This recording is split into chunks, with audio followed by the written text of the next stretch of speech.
বিসমিল্লাহির রহমানির রহিম। আসসালামু আলাইকুম বন্ধুরা, সবাইকে সিস্টাস কিচেনে স্বাগতম। আবার একটি নতুন রেসিপি নিয়ে আপনাদের মাঝে চলে এসেছি।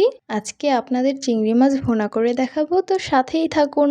মাছগুলো সুন্দর করে ধুয়ে নিয়েছি, স্বাদ মতো লবণ দিয়ে দিব, পরিমাণ মতন হলুদ মরিচ দিয়ে সুন্দরভাবে ম্যারিনেট করে নিতে হবে।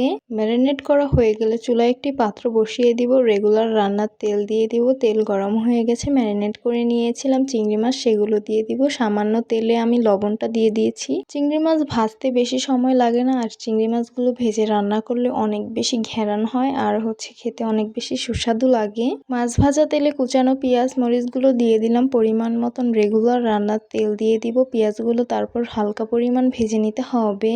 স্বাদ মতো লবণ দিয়ে দিব, পরিমাণ মতন আদা রসুন বাটা দিয়ে দিব, পরিমাণ মতন হলুদ মরিচের গুঁড়ো দিয়ে হালকা পরিমাণ ভেজে নিব। সামান্য পরিমাণ পানি দিয়ে মশলাগুলো খুব ভালোভাবে কষিয়ে নিতে হবে। মশলাগুলো খুব ভালোভাবে কষিয়ে নিয়েছি। ভেজে রেখেছিলাম চিংড়ি মাছগুলো, সেগুলো দিয়ে সামান্য পরিমাণ কষিয়ে নিতে হবে। এই তো সুন্দর করে কষিয়ে নিয়েছি। পরিমাণ মতন ঝোলের পানি দিয়ে দিব, তারপর নেড়েচেড়ে মিশিয়ে নিব আর বলক আসার অপেক্ষায় থাকবো। তরকারি হয়ে এসেছে, পরিমাণ মতন শাক বাটা দিয়ে দিব, কুচি করে রাখা বিলাতি ধনিয়া পাতা দিয়ে নামিয়ে পরিবেশন করে নিব।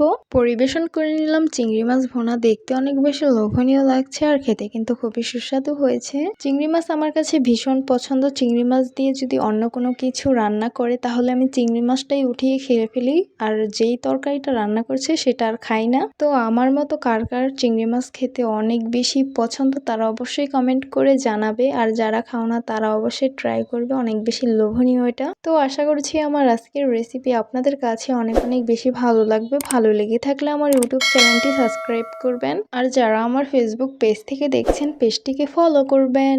সবাই অনেক বেশি ভালো থাকবেন, সুস্থ থাকবেন, আর সিস্টাস কিচেনের সাথেই থাকবেন। আবারও কথা হবে কোনো নতুন ভিডিওতে। তাহলে আজকে এই পর্যন্তই। আল্লাহ হাফিজ।